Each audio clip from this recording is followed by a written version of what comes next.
Big boss fame Priyanka ఇప్పుడు వివాదంలో చిక్కుకున్నారు. శ్రీవారి సన్నిధిలో తిరుమలలో తాను కొన్ని ప్రాంక్ వీడియోలు చేయడంతో ఇప్పుడు నెటిజన్లు ప్రియాంక మీద విరుచుకుపడుతున్నటువంటి నేపథ్యంలోనే ఈ అంశంలో ప్రియాంక అరెస్ట్ తప్పదు అంటూ కొన్ని వార్తలు వస్తున్న నేపథ్యంలో అసలు ప్రియాంక ఏం చేసింది అనేది మనం విశ్లేషణ చేసుకునేటువంటి ప్రయత్నం చేద్దాం. ప్రస్తుతం మనతో పాటు ఉన్నారు ప్రముఖ సినీ రాజకీయ విశ్లేషకులు జగదేవ్ గారు. వారితో మాట్లాడదాం. జగదేవ్ గారు, హాయ్ అండి. హాయ్ అండి. జగదేవ్ గారు, బిగ్ బాస్ ఫేమ్ ప్రియాంక ఇప్పుడు కొత్త వివాదాల్లో చిక్కుకున్నారు. తిరుమల శ్రీవారి సన్నిధిలో ఆవిడ కొన్ని ప్రాంక్ వీడియోలు చేశారు అంటూ నెటిజన్లు ఆవిడ మీద ఆగ్రహం వ్యక్తం చేస్తూ ఉన్నారు. మరికొంతమంది ఆవిడ మీద కేసు నమోదు చేయబోతున్నారు. ఈ నేపథ్యంలోనే ఈ అంశంలో ప్రియాంక అరెస్ట్ తప్పదు అనేటువంటి వార్తలు వస్తూ ఉన్నాయి. దీని మీద మీ విశ్లేషణ ఏంటి? బిగ్ బాస్ సీజన్ 7లో వచ్చారు ఆవిడ ప్రియాంకని. జానకి శ్రీరాము ఏదో జానకి కలగనలేదు సీరియల్లో మంచి ఫేమ్ అయ్యారు ఆవిడ. సో ఈ మధ్యకాలంలో టీటీడీకి సంబంధించి ఏవైతే కొన్ని చేయకూడనివి, కొండ మీద జరగరానివి జరిగినప్పుడు స్పందించడం, దాని తగ్గట్టుగా ప్రభుత్వం చర్యలు తీసుకోవడం కూడా జరుగుతుంది. ఆ మధ్యకాలంలో దువ్వాడ శ్రీనివాస్ గారు, తర్వాత పేరు మాధురి, దివ్యల మాధురి గారు కూడా వెళ్ళి ప్రీ వెడ్డింగ్ షూట్ ఏదో చేసుకున్నారన్నది కూడా కొన్ని వార్తలు వచ్చాయి. లేదు, జస్ట్ మేము క్యాజువల్గా వీడియోస్ తీసుకున్నాము అన్నారు. అంటే అక్కడ కొండ మీద ఇటువంటి చర్యలకి పూనుకోకూడదు అనేది భక్తుల అభిప్రాయం. బట్ అక్కడ చట్టపరంగా అటువంటి చేయకూడదని కానీ ఉండకూడదని కానీ ఏం ఎక్కడ లేదు కదా, యాక్ట్లు ఏం లేవుగా. మేము మా క్యాజువల్గా మా ఫ్యామిలీతో మేము సరదాగా స్పెండ్ చేసాం, మేము సెలబ్రిటీస్ కాబట్టి మీరందరూ మమ్మల్ని వీడియో తీసి మేము ప్రాంక్ చేస్తామని అనుకుంటున్నారు. మేము మా లైఫ్ పార్ట్నర్తోనో లేదంటే మా ఫ్యామిలీస్తోనో మేము ఏదో చేసుకుంటున్నాం అన్నట్టుగా మాట్లాడతారు రేపొద్దున.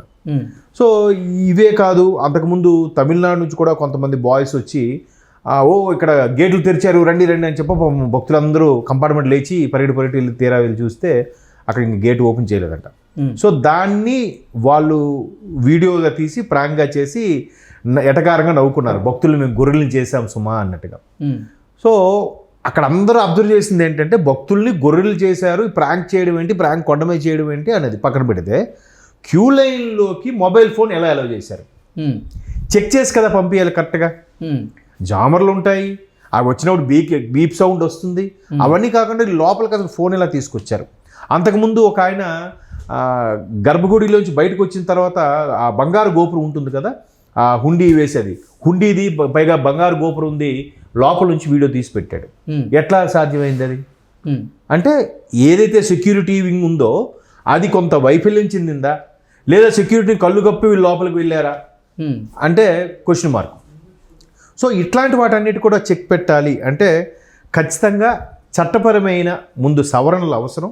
అక్కడ ఏవేవి కొండ మీద చేయాల్సినవి చేయకూడనివి ఏవైతే ఉన్నాయో అవన్నీ ఇంప్లిమెంట్ చేయాలనేది ఒక అభిప్రాయం. అసలు మొట్టమొదటిసారిగా తిరుమల కొండ మీద కొన్ని రకాల సవరణలు చేసిన ఖ్యాతి మాత్రం మహానుభావుడు నందమూరి తారక రామారావు గారు, ఎన్టీఆర్ గారికి దక్కుతుంది.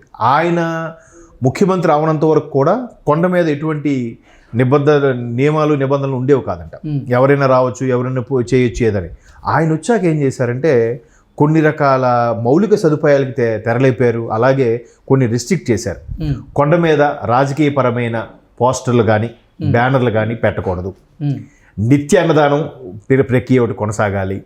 తర్వాత ఏవో ఇలాంటివే కొన్ని సవరణలు చేశారు. సో అది ఇప్పటివరకు కొనసాగుతుంది.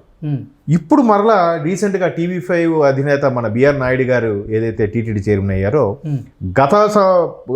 గత పాలక మండలి తీసుకున్న నిర్ణయాలు కానీ గత ప్రభుత్వం చేసిన లోపాలు కానీ వాటిని సవరిస్తూ అంచెలంచెలుగా ఒక్కొక్క దాని మీద చర్యలు తీసుకోబోతున్నారు. సో ఇట్లాంటి ప్రాంక్ వీడియోలు చేయడం కానీ కొండ మీద మిస్బిహేవ్ చేయడం కానీ చాలా తప్పు అనేది హైందవ ధర్మంలో ఉంది అన్నట్టుగా చాలామంది ప్రవక్తలు కానీ లేదంటే ప్రవచనకర్తలు కానీ చెప్తూనే వస్తున్నారు. చాగంటి గారు లాంటి వాళ్ళు కూడా అసలు కొండ మీద అంటే ఆగమ శాస్త్రానికి వ్యతిరేకంగా అక్కడ ఎవరైనా కొన్ని పనులు చేస్తే వారి మీద చర్యలు తప్పదు అంటూ ఇప్పుడు ధర్మకర్తల పాలక మండలి.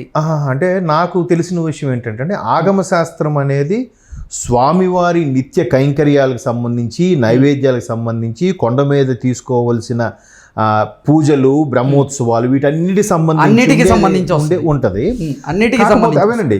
బహుశా అప్పట్లో ఇటువంటి వెకిలి చేష్టలు చేస్తారని ఊహించక ఇవి మెన్షన్ చేయకపోయి ఉంటారు ఆగమ శాస్త్రంలో, ఇలా కొండ మీద లాంటి వీడియోలు తీయకూడదని. సో ఇట్లాంటిది అయితే ఆగమ శాస్త్రంలో మెన్షన్ చేసి ఉండరు. సో వీళ్ళేంటి ఇప్పుడు కొండ మీద ప్రతిదీ, కొండ మీదనే కాదు, మొన్న కూడా ఎక్కడో రోడ్డు మీద వెళ్ళిపోతుంటే ఒక ఆయన ఏదో కారు డాష్ ఇచ్చి పడిపోతే కాళ్ళు 2 ఇదైపోయాయి అంటే నన్ను తీసుకెళ్ళిన హాస్పిటల్కి తీసుకెళ్ళిన అని అంటున్నాడు. ఎవరు పట్టించుకోలేదండి, వచ్చి అందరూ వీడియోలు సెల్ఫీలు తీస్తున్నారు తప్ప. పాపం ఆఖరికి ఆ బ్లడ్ బ్లీడ్ అయిపోయి హాస్పిటల్కి వెళ్ళి లోపి చనిపోయాడు. సో అటువంటి భయంకరమైన కల్చర్ నడుస్తున్న ప్రస్తుత నేపథ్యంలో మనిషి ప్రాణం పోతున్నా పట్టించుకోని వ్యక్తులు కొండ మీద మా ఇష్టం, మా ఫోను, మేము తీసుకుంటే మీకేంటంటే నొప్పి అనే మెంటల్ సైకాలజీలో ఉన్నారు వాళ్ళు. ఆ సైకాలజీ స్టేజ్లో ఉన్నప్పుడు అది ప్రాంక్, మనం చూసేవాళ్ళు ప్రాంక్ అంటున్నాం, వాళ్ళు ఏమంటున్నారు లేదు ఒకవేళ అడిగామనుకోండి క్యాజువల్గా ప్రాంక్ వీడియోలా, పిచ్చి పిచ్చి వీడియోలా, లేకపోతే అసలు కొంతమంది ఏంటంటే అక్కడికి వెళ్ళి ఈ షార్ట్స్ చేయడం. Yes correct. ఇంకోటి పెద్ద ఈ మధ్యకాలంలో ఒక ఫ్యాషన్ అయిపోయింది ఏంటంటే పెళ్ళి అయిపోయిన తర్వాత మొదటి దర్శనంకి వెళ్ళడం, కొండ మీదే మిగతా కార్యక్రమాలు చేయాలనుకోవడం కూడా కొంతమంది చేస్తున్నారంట. అది చాలా తప్పు. అది ఒక పవిత్ర పుణ్యక్షేత్రం అన్నప్పుడు కొండ మీద అటువంటి కార్యక్రమాలు అనేది పెట్టుకోకూడదంట. సో కొండ మీద వాళ్ళు ఏదో ఒక అనకూడదు కానీ హనీమూన్కి వెళ్ళేలా ప్లాన్ చేసే వాళ్ళు కూడా కొంతమంది ఉన్నారంట. సో అలాంటివి చేయకూడదు. సో మీరు అన్నట్టు ఏదైతే ఇవన్నీ కరెక్ట్గా ఉండాలని చెప్పి మన పూర్వీకులు, మన పెద్దలు ఒక ఆగమ శాస్త్రం పెట్టుకొని దాని ప్రకారమే ఫాలో అవుదాం అనుకున్నారో అది రాను రాను దాన్ని మంట కలిపేలాగా చేస్తున్నారు ప్రతిదీ కూడా. మిగతా గత ప్రభుత్వంలో అయితే మరీ దారుణం, అన్ని మతస్థులు వచ్చి ప్రచారం చేయడం, డైరెక్ట్గా అన్ని మతస్థులు వాళ్ళకి సంబంధించిన ఆ మతాలకు సంబంధించిన మెడలో వేసుకొని ధైర్యంగా నిలబడడం. అంటే మమ్మల్ని ఎవడేం పీకలేడు, మమ్మల్ని ఎవడేం చేయలేడు, మీరేం చేస్తారు, మా ప్రభుత్వం ఉంది అన్నట్టుగా గత ప్రభుత్వంలో చలామణి అయ్యారు. సో వాటన్నిటికీ చెక్ పెడుతూ వస్తున్నారు. ఇప్పుడు ప్రియాంక గారు కూడా ఈ బిగ్ బాస్ సీజన్ 7 యొక్క ఫేమ్ ప్రియాంక గారు ఇట్లాగే వాళ్ళ ఫ్యామిలీతోనూ ఎంతో మిస్బిహేవ్ చేశారన్నట్టుగా వార్తలు వస్తే అసలు ఏం చేశారనేది మాత్రం తెలియదు. బట్ ఇప్పుడు కొత్త కమిటీ ఏర్పడింది, కొత్త పాలక మండలి ఏర్పడింది, కొత్త చైర్మన్తో ఉన్నారు కాబట్టి వీళ్ళు త్వరితగతిన అన్ని ఇంప్లిమెంట్ చేస్తున్నారు. ఈవెన్ ఆ తమిళ కుర్రోలు ఏదైతే ప్రాంక్ వీడియో చేసినప్పుడు ఫోన్ లోపలికి ఎలా అయింది, అసలు క్యూ లైన్లో వరకు ఫోన్ తీసుకెళ్ళగలిగారంటే ఎక్కడ లోపం ఉంది, అవన్నీ కూడా ఎప్పటికప్పుడు విజిలెన్స్తో మీటింగ్ పెట్టి మాట్లాడడం. అలాగే లడ్డూ సంబంధించింది ఏదైతే కల్తీ జరిగిందో ఆ సిట్ వాళ్ళతో కూడా కూర్చొని చర్చిస్తున్నారంట, ఎట్లా వెళ్ళాలి, ఎక్కడి నుంచి దర్యాప్తు ప్రారంభిస్తే దీని మూలాలు దొరుకుతాయి అన్నట్టుగా. సో అంటే భగవంతుడు అని పూర్వం పెద్దలు మనకి ఎందుకు చెప్పారంటే సరే దేవుడి పేరు చెప్పినా కొంచెం భయపడతారేమో, ఏదైనా తప్పుడు పని చేయడానికి స్టెప్ బ్యాక్ అవుతారేమో అని చెప్పారు. ఇప్పుడు దీన్ని వాళ్ళు లెక్క చేయకుండా కొండ మీద ప్రాంక్ వీడియోలు చేయడము, పిచ్చి పిచ్చిగా బిహేవ్ చేయడం, మీరు అన్నట్టు షార్ట్స్, చిన్న చిన్న షార్ట్ ఫిల్మ్లు తీసుకోవడము. అంటే ఇప్పుడు దేవుడి గురించి దైవ కార్యాల గురించి తీయొచ్చు కానీ ఆ ప్రాంక్ వీడియో లాంటివి చేసి జనాల్ని ప్రాంక్ వీడియోలు చేయడం, లేదా పిచ్చి పిచ్చి వీడియోలు చేయడం, ఈ షార్ట్స్ చేయడం, లేకపోతే ఇన్స్టాగ్రామ్ వీడియోలు చేసి వాటిని సోషల్ మీడియాలో పోస్ట్ చేయడం, ఇవన్నిటి వల్ల నిజంగా ఆ పుణ్యక్షేత్రానికి ఉన్నటువంటి ఆ పవిత్రత దెబ్బతినేటువంటి అవకాశం ఉంది. అవునండి. కాబట్టి అసలు అంటే ఈ అంశంలో ఇప్పుడు ప్రియాంక గారిని అరెస్ట్ చేయబోతున్నారు అనేటువంటి వార్తలు కూడా వస్తున్నాయి. ప్రియాంక మీద కొన్ని కేసులు కూడా నమోదవుతున్నాయి అనేటువంటి సమాచారం అందుతుంది. ఏం జరగబోతుంది అంటే ఖచ్చితంగా వాళ్ళు సాధారణ భక్తులు ఎవరైనా కంప్లైంట్ చేసినా, లేదా పాలక మండలికి సంబంధించిన ఉద్యోగులు ఎవరైనా, లేదా టీటీడీకి సంబంధించిన ఉద్యోగులు ఎవరైనా కంప్లైంట్ చేస్తే దాన్ని సుమోటోగా స్వీకరించి పిలిపిస్తారు విచారణకి. అరెస్ట్ చేసి పూర్తిగా రిమైండ్లోకి తీసుకున్నంత పరిస్థితి అయితే ఉండకపోవచ్చు అనుకుంటున్నాను. ఎందుకంటే ఆల్రెడీ కొండ మీద ఇలాంటి ప్రాంక్ వీడియోలు తీయకూడదు అని ఒక రూల్ పాస్ చేసిన తిరుమల తిరుపతి దేవస్థానం పాలక మండలిలో సభ్యులుగా ఉన్నటువంటి భానుప్రకాష్ రెడ్డి ఆయన కూడా క్లియర్గా చెప్పారు, మేము ప్రియాంక గారి మీద కేసు నమోదు చేయబోతున్నాం అంటూ ఆయన క్లియర్గా చెప్పినటువంటి నేపథ్యంలోనే ఇంకా అరెస్ట్ తప్పదా అంటే ఏం చేస్తారు? ఖచ్చితంగా అంటే అరెస్టు పూర్తి స్థాయిలో ఉండదు కానీ ఖచ్చితంగా వాళ్ళు తీసుకొని రిమాండ్కి తరలించే పరిస్థితి ఉండదు. అరెస్ట్ చేసి దానికి సంబంధించి ఎక్స్ప్లెనేషన్ చేసి బెయిల్ మీద పంపించవచ్చు.